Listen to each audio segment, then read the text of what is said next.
2010'dan beri de ага чейин жакшы болгон. Жолдор тегиз болчу.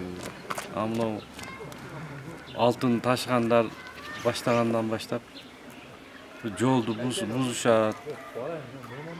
Тегизелген жолдор жок да. Ункур чуңкур.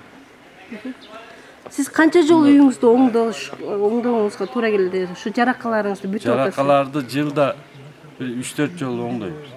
Оңдоп шпаклевка кылып өткөндө орустарды алып келип, андан кийин эле дагы эле башталды. Мында кыймылдап турат да, жер кыймылдап. Жер кыймылдап турат. Бу жактан жана чоң машиналар өтөт, ал фуралар өтөт, 30 тонна, 40 тонна жүктөйт бер Кытай башта. Өткөн сайын кадырезі үйлер кыймылдап турат да. Могу үй салынганына 5-6 жыл болду да. Негизи бул чоң жолдо чоң автоунаалардын кесепетинен мындай жаракалар пайда болуп калды.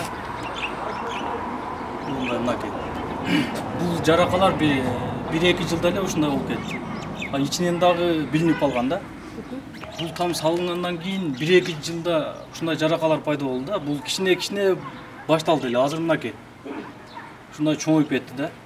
Экинчи кабатында уктоо өтө эле кыйын. Ал жакта уктоого мүмкүн эмес да, шакырап айнектер мындай чоң машиналар өткөндөчү.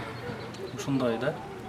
Бул жактарда дагы айнектин түйлөрүнөн дагы кетти уже жаракалар. Эмне кылайын деп атасыздар? Ушу мамлекет карап бир объездной чеке жактарга бир башка жактан карап берсе жакшы болот эле. Бул жакта жеңил машиналар өтүп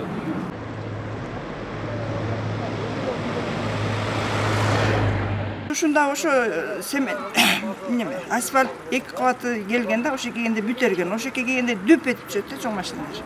Үйлөр титиреп кетет верандага чейин.